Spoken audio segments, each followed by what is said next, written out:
ओम सादर नमस्ते जी। आप सबका हार्दिक स्वागत है हमारे चैनल आर्य टू आर्य में।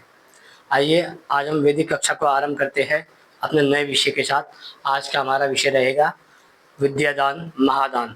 अर्थात आपने बहुत से दानों के विषय में सुना होगा कि लोग कहते हैं रक्तदान, अन्नदान, धन दान, संपत्ति दान, वस्त्र दान, गोदान और अलग अलग प्रकार के दान करते हैं।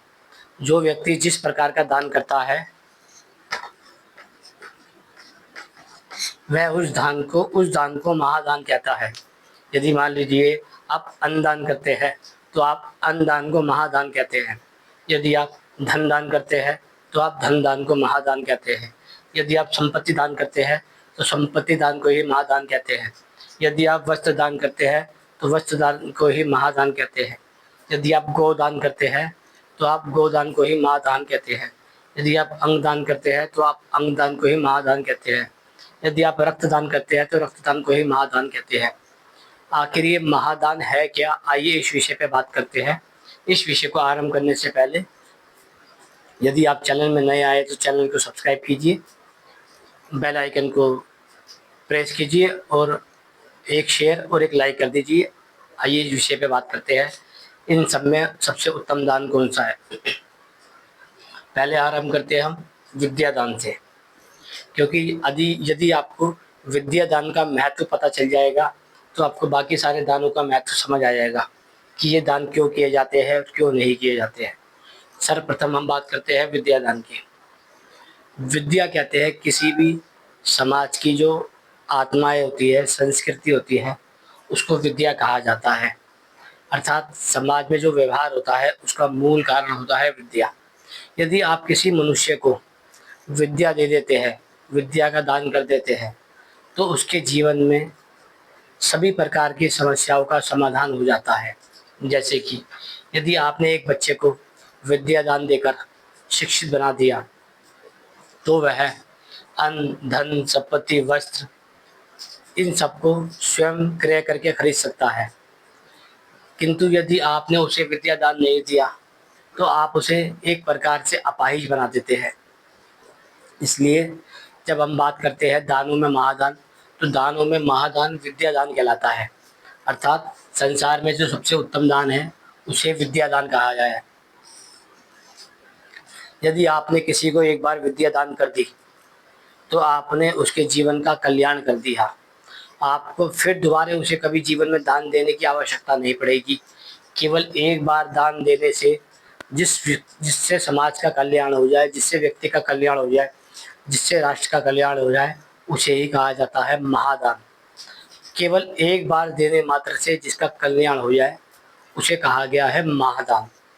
अब हम बात करते हैं अलग अलग दानों के विषय में। पहला है अन्नदान। अर्थात आप किसी को कुछ खाने योग्य पदार्थ देते हैं तो वह अन्नदान कहलाता है। यदि आप किसी को सुबह के समय कुछ अन्नदान करेंगे तो वह रात के समय फिर भूखा पेट हो जाएगा। अर्थात जो आपने उसे अन्नदान दिया वो मात्र 2-4 घंटे के लिए था, इसलिए अन्नदान महादान की गिनती में नहीं आता। दूसरा है धन दान।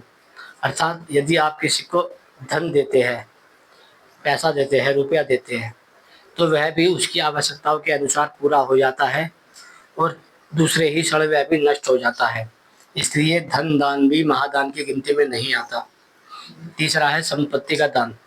यदि आप किसी को किसी प्रकार की संपत्ति देते हैं तो हो सकता है वह उसका सदुपयोग करे या दुरुपयोग करे, लेकिन वह पीढ़ी दर पीढ़ी आगे बढ़ती है और उसी प्रकार नुकसान करती है जिस प्रकार समाज की अन्य व्यवस्था नुकसान करती है। यदि आप उसकी संपत्ति देते भी हो तो संपत्ति उसके कुछ समय तक काम आती है और उसके चिरकाल तक साथ नहीं बनी रहती। इसलिए संपत्ति दान भी केवल एक जन्म के होने के कारण से महादान नहीं कहलाता। अब आता है वस्त्र दान। यदि आप किसी को वस्त्रों को दान के रूप में देते हैं तो आपने जो उसे वस्त्र दिए है वह मैले होने के, दूषित होने से, मलित होने से धीरे धीरे कमजोर हो जाते हैं और फट जाते हैं। ज़्यादा से ज़्यादा वह वस्त्र आपका 1 महीना, 6 महीना, 1 साल या इससे ज़्यादा नहीं चल सकता। इसलिए वस्त्र दान को भी महादान में नहीं गिना जाता। अब आता है गोदान।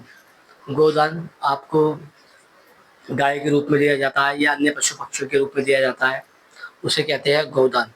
यदि आपको गोदान के रूप में दी जाए तो गौ से आपका वंश बढ़ता है और वंश से वृद्धि होती है। किंतु गोदान देने से केवल उसी उसी व्यक्ति का भला होता है जिसको आपने दी है, अन्य किसी व्यक्ति का भला नहीं होता, इसलिए गोदान भी महादान में नहीं आता। अब आता है अंगदान। यदि आप किसी को अंग दान करते हैं, यानी कि नेत्र दान करते हैं, किडनी दान करते हैं, फेफड़ा दान करते हैं, हृदय दान करते हैं, तो हो सकता है आप एक व्यक्ति के जीवन की रक्षा कर लें और इस जीवन का उसका भला हो जाए। लेकिन जब यदि मनुष्य को एक जीवन के बाद फिर उसका पुनर्जन्म होता है, उसकी चेतनाएं घूमती रहती है, क्योंकि ये मनुष्य जो ढांचा है, ये जो आत्मा रूपी शरीर है मनुष्य के पास, ये अवस्था के अनुसार बदलता रहता है। पहले बाल अवस्था, फिर युवा अवस्था, फिर वृद्ध अवस्था के बाद ये दोबारा बाल अवस्था में आता है, चाहे वो मनुष्य में आए या पशु में आए। इसलिए अंगदान को भी महादान की गिनती में नहीं गिना जाता। अब आता है रक्तदान। यदि आप किसी को रक्त आदि दान करते हैं तो वह भी रक्तदान महादान की गिनती में नहीं आता।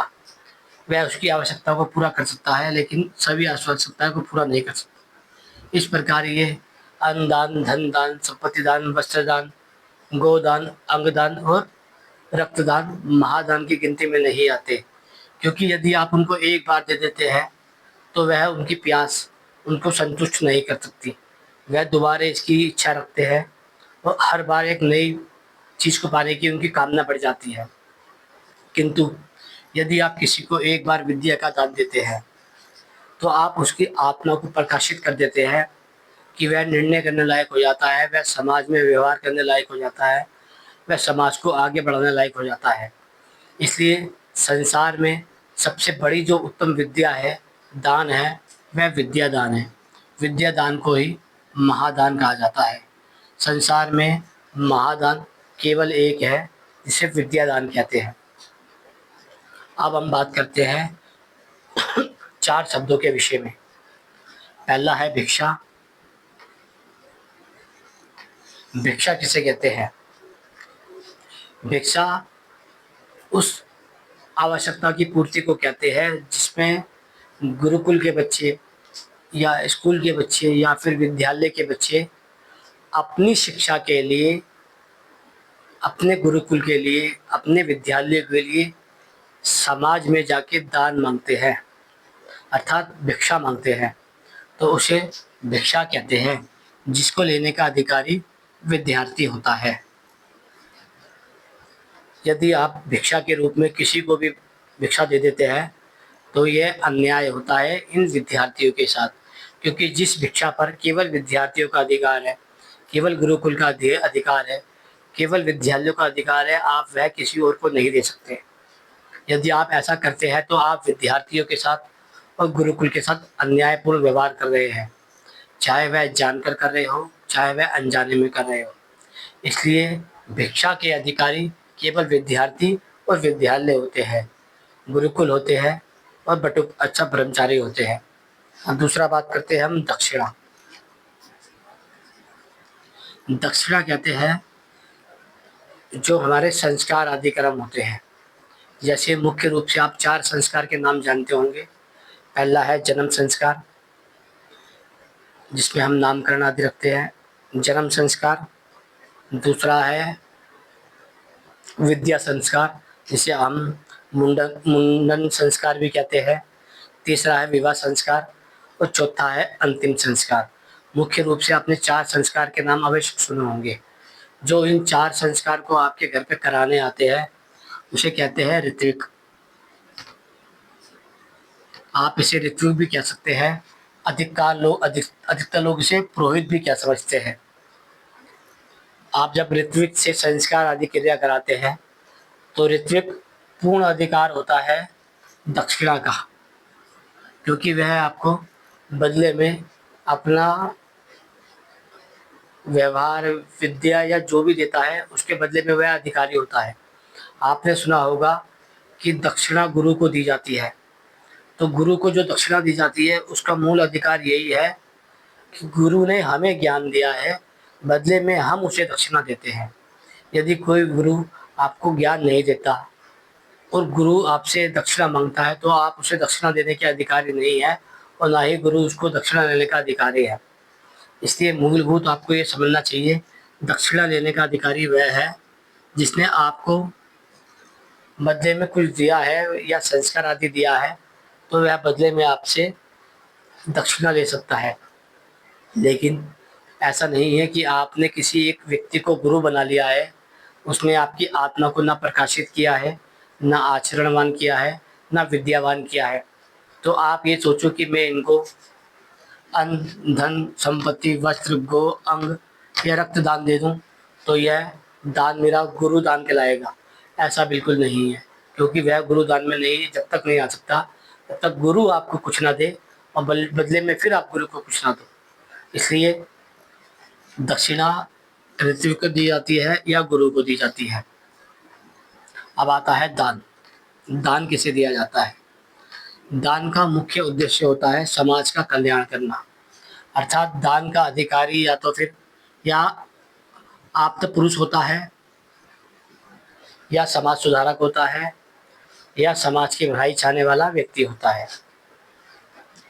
अब हम देखते हैं समाज के लिए जो कार्य करते हैं वह सत्यवादी होने चाहिए, न्यायकारी होने चाहिए, धर्मात्मा होने चाहिए, महात्मा होने चाहिए, परोपकारी होने चाहिए, सत्य विद्याओं को जानने वाले होने चाहिए, सत्य को सत्य, सत्य को सत्य कहने वाले होने चाहिए। ये सारे लक्षण जो होते हैं ये आप्त कहलाते हैं।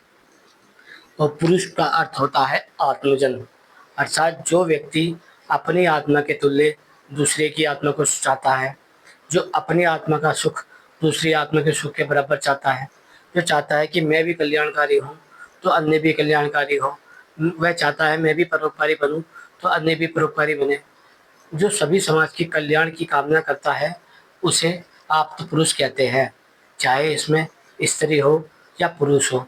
पुरुष का अर्थ होता है आत्मजन, अर्थात यदि हम कहते हैं कि आप्त आत्मा,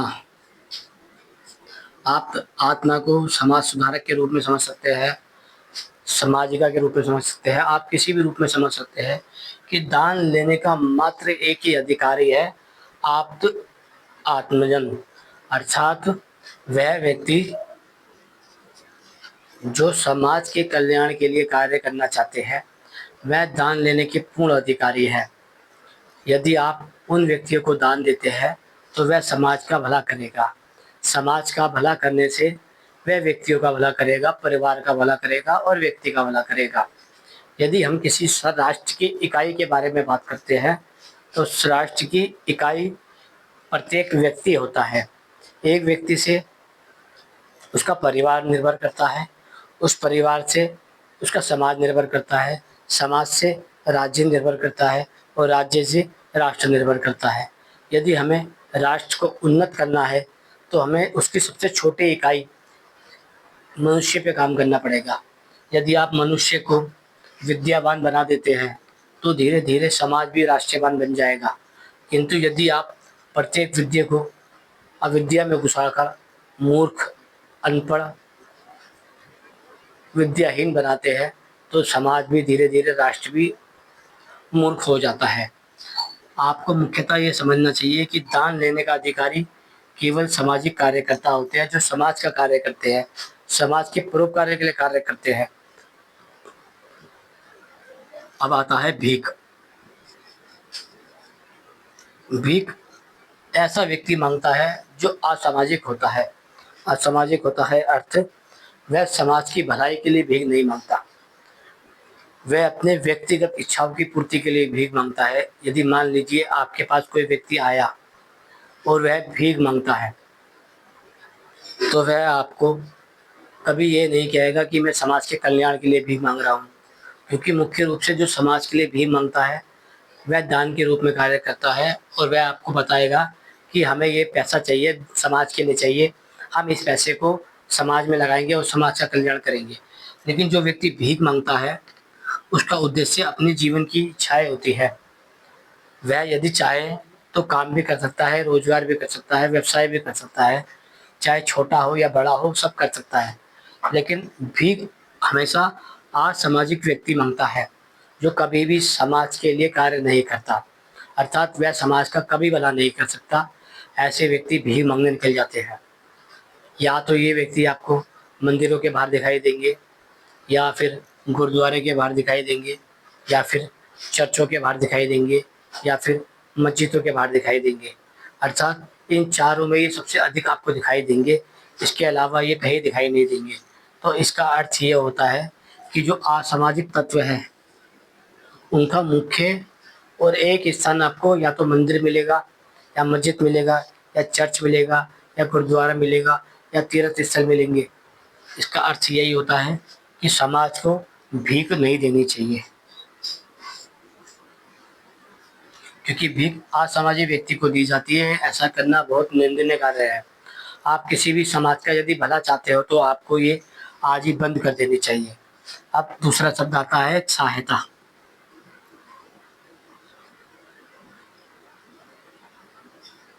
सहायता की जाती है किसी निर्धन व्यक्ति की, अर्थात कोई व्यक्ति आपके पास आता है और आपसे सहायता मांगता है। वह कहता है कि मैं अपनी संतान को शिक्षित करना चाहता हूँ, पढ़ाना चाहता हूँ, तो आप मेरी सहायता कर दीजिए। मेरी संतान की स्वास्थ्य हालत ठीक नहीं है, मैं उसे ठीक करना चाहता हूँ, आप उसकी सहायता कर सकते हैं। यदि कोई भी निर्धन व्यक्ति आपके पास आता है और कहता है कि वह अपनी संतान की विवाह करना चाहता है, तो आप उसकी शादी कर सकते हैं। अर्थात सहायता उस व्यक्ति की जाती है जो समाज का पतन ना चाहता हो, पतन ना करता हो। केवल इस सहायता को निर्धन व्यक्ति की जा सकती है, और उस निर्धन व्यक्ति की जिसके जीवन का कोई लक्ष्य हो, अर्थात वह किसी इच्छा की प्राप्ति के लिए कर रहा हो, चाहे वह विद्या हो, स्वास्थ्य हो, शिक्षा हो, और विवाह आदि संस्कार हो, मतलब उत्तम कार्य के लिए दिया जा सकता है। लेकिन जो भीख होती है वह उसकी इच्छाओं की पूर्ति के लिए होती है। यदि आप देखेंगे तो आप अधिकांश भिखारियों को या तो नशेड़ी पाएंगे, या गंजेड़ी पाएंगे, या नशाखोर में लिप्त पाएंगे। आप उनकी पीढ़ी दर पीढ़ी को ऐसे ही पाएंगे, जबकि वह आपसे दान लेने के बाद भी जीवन भर भिखारी कहलाते हैं। तो इसका अर्थ यही होता है कि वह भिखारी असामाजिक तत्व होते हैं। अब हम इस विषय को मुख्य रूप से समझ सक चुके हैं कि संसार में सबसे उत्तम दान विद्यादान होता है। इसके अंतर्गत ही आपको पता चलता है कि आपको अन्नदान कैसे करना है, धन दान कैसे करना है, संपत्ति दान कैसे करनी है, वस्त्र दान कैसे करना है, गोदान कैसे करना है, अंग दान कैसे करना है, और रक्तदान कैसे करना है। जब आप इतना समझ जाते हैं तो आपको मूलतः एक चीज़ और समझ आ जाती है कि भिक्षा तो विद्यार्थियों का अधिकार है, दक्षिणा ऋत्विक पुरोहित गुरु का अधिकार तब है जब वह आपको कुछ देते हैं, संस्कार आदि देते हैं, आचरण देते हैं। दान के अधिकारी आप्त पुरुष होते हैं, आत्मजन होते हैं, जो सामाजिक कार्य करते हैं। चौथा भीख भीख असामाजिक व्यक्ति लेते हैं, इसको बंद कर देनी चाहिए। और होता है सहायता। सहायता समाज का पतन से उत्थान की ओर जाने के लिए होता है। अर्थात आप किसी ऐसे व्यक्ति को दान दे सकते हैं जो आपको अपनी समस्याओं बता रहा है, जो ये बता रहा है कि उसके पास धन नहीं है, वह शिक्षा को ग्रहण करना चाहता है, उसके पास धन नहीं है, वह स्वास्थ्य को ग्रहण करना चाहता है, उसके पास धन नहीं है, वह समाज का भाग बनना चाहता है, उसके पास धन नहीं है, वह विवाह आदि के संस्कार कराना चाहता है। तो मूलतः आप सहायता तो कर सकते हैं लेकिन भीख नहीं दे सकते। इसलिए यदि आप इन शब्दों को समझ जाते हैं तो मुझे लगता है आप बुक से विषय को सरलता से समझ जाते हैं। इसलिए समाज में जब तक आप विद्या का दान नहीं करेंगे तो मनुष्य को कोई समझ नहीं आएगा कि किसको दान करना चाहिए और किसको दान नहीं करना चाहिए। आपने भिखारियों के रूप में अधिकांश दो प्रकार के लोग देखे होंगे।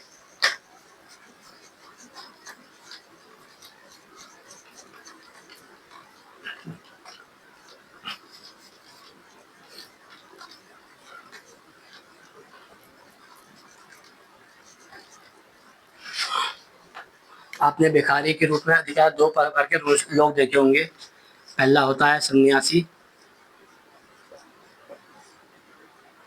दूसरा होता है भिखारी।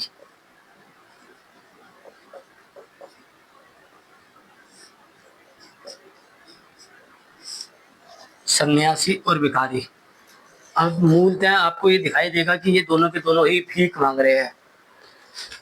अब मैं किसी व्यक्ति पर ये टिप्पणी नहीं करना चाहता हूँ, लेकिन मूलतः आपको ये बात समझनी पड़ेगी कि भिखारी एक असामाजिक तत्व होता है, अर्थात वह अपनी इच्छाओं की पूर्ति के लिए भीख मांगता है।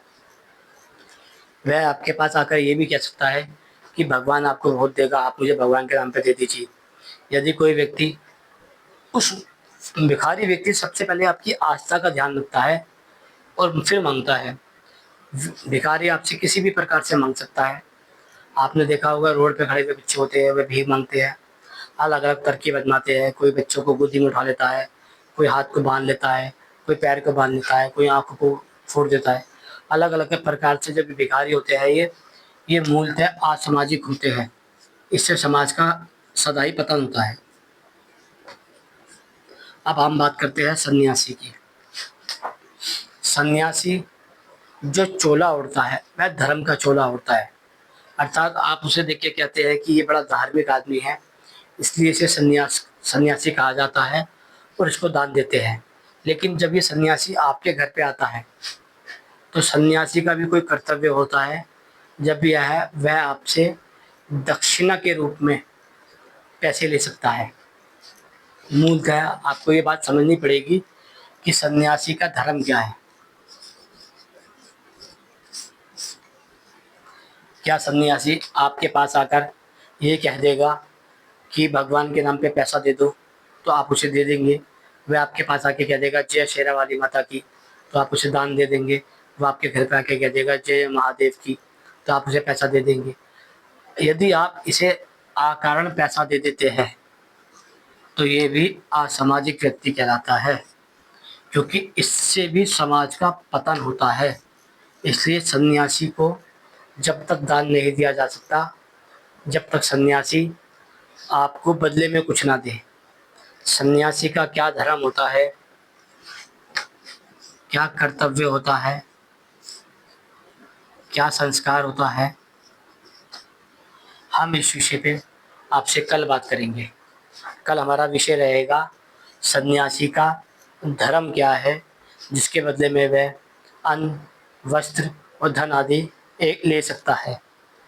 कारण सन्यासी को या भिखारी को आप दान देते हैं तो वह असामाजिक कहलाता है, अर्थात आप समाज का पतन करते हैं।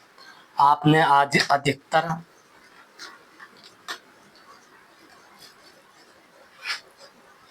अधिकतर सन्यासी को और भिखारी को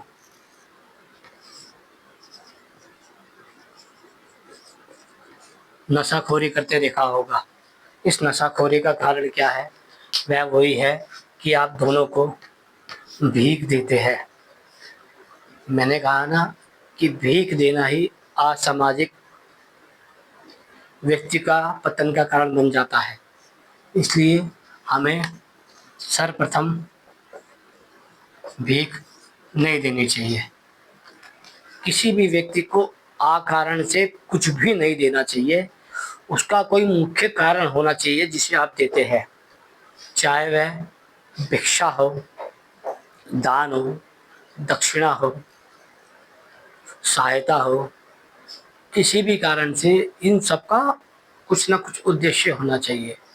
लेकिन जब हम देखते हैं सन्यासी और भिखारी आपके घर पे आते हैं, आपसे पैसा मांगते हैं, तो शाम को नशा करते हुए दिखाई देते हैं, तो इसका अर्थ यही होता है कि सन्यासी और भिखारी दोनों के दोनों ही नशाखोरी होने के कारण असामाजिक हो जाते हैं।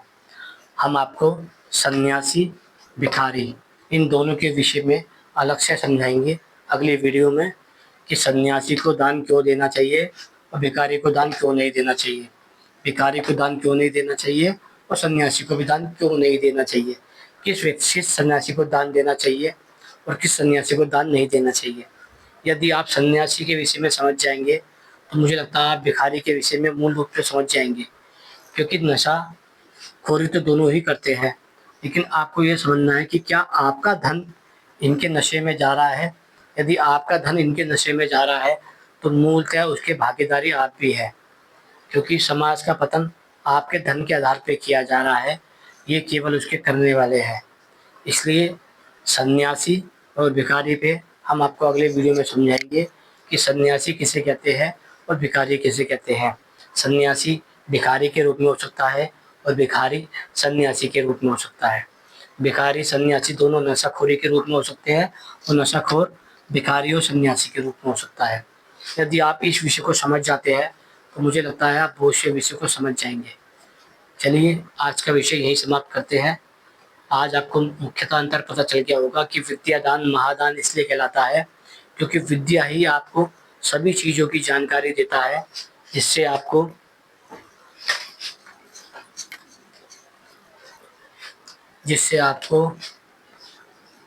विद्या अविद्या धर्म अधर्म उचित अनुचित